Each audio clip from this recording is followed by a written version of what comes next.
सांगलीतील संख हे गाव स्वतंत्र तालुका करण्याची मागणी करण्यात येते आहे। संख हा तालुका जाहीर करण्याच्या मागणीसाठी बेमुदत आमरण उपोषण सुरू आहे। संखसह आसपासच्या गावकऱ्यांनी बेमुदत आमरण उपोषणाला पाठिंबा देखील दिलाय। कशा पद्धतीने बंद पुकारला जातोय आपण पाहतोय।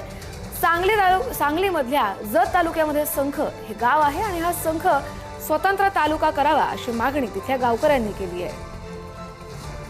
श्री संत बागडेबा मानवमित्र संघटनेच्या माध्यमातून व श्री संत बागडेबा पाणी संग्रह समितीच्या माध्यमातून मी या ठिकाणी पाठिंबा देण्यासाठी संख या ठिकाणी अपर तहसीलदार हे इथून उमदीसाठी हलवलं जात आहे। या अनुषंगानं या ठिकाणी अमरण उपोषण जे चालू आहे, कुंभार साहेबांना मी पाठिंबा देण्यासाठी, माननीय औरंगजेब साहेबांना पाठिंबा देण्यासाठी या ठिकाणी आलो। आता 2023 पासून जे विद्यमान आमदार साहेब आहेत त्यांनी मागणी केली, संख अप्पर तहसीलदार विभागणी करून उमदी येथे अप्पर तहसीलदार कार्यालय निर्माण करण्याचा एक त्यांनी प्रस्ताव सादर शासनाला केला।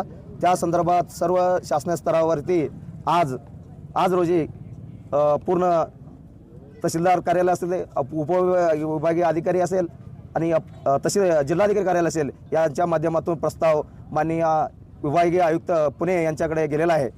पण ह्या प्रस्तावाच्या विरोधात आम्ही संघमध्ये एक भव्य मोर्चा काढला।